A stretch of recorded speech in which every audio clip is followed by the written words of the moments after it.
తెలుసా? అసలు టికెట్లు పెట్టిరా ఫస్ట్? టికెట్లు చూసిరా మీరు? అసలు ఆ రిలీజ్ అవుతుందా లేదా? మేము బాగా మేముంటే అఖండ తాండవం ఎట్లుంటది రేపు రిలీజ్ అవుతుంది అంటే ఏం చెప్తారన్నా మీరు? అసలు టికెట్లు పెట్టిరా? అసలు ఏపీలో విడుదలైన ఏపీలో మా తెలంగాణ చూద్దా? ఆంధ్రలో చూడాలి టికెట్లు మేము. మాకు బాలయ్య స్పందించాలి మీరు సార్. ఇప్పుడు టికెట్లు పెట్టాలి మాకు. ఇప్పుడు ప్రీమియర్ షో కావాలి.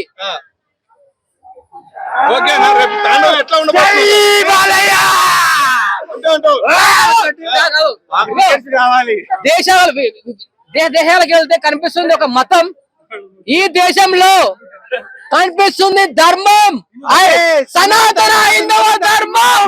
అఖండ 2 ఓకేనా? ఆ ధర్మం అనేది హిందీ భాషలో పాకిస్తాన్ భాషలో రాబోతున్నాడు. బాలయ్య బాబు డైలాగ్ చెప్పబోతున్నాడు. పాకిస్తాన్ మొత్తానికి మన ధర్మం అనేది అర్థమయ్యేదంట. పాకిస్తాన్ ఆర్మీని ఇలా ఇలా ఇలా ఇలా వేసేస్తున్నాడు చూసావు.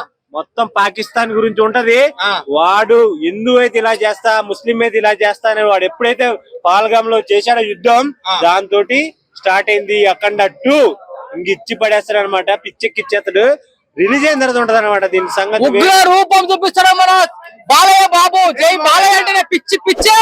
అంటే ఇప్పుడు దాకా హిందీ భాషలో మన మిగతా భారతీయులు హీరోలు చూపించారు. ఒక తెలుగు వాడు పాకిస్తాన్ కి సినిమా చూపిపోతున్నాడు. శక్తి రెడ్డి ఎలా ఉండబోతుందంట. శక్తి రెడ్డి అంటే చెన్నకేశ్వర రెడ్డి వేసాయో ఇందులో బోయపాటి అంటే పాకిస్తాన్ కి మోడీ అంటే భయం, మోడీ గారు అంటే భయం.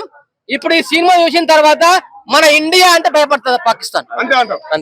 రాజకీయ నాయకులు చూడబోతున్నారంట.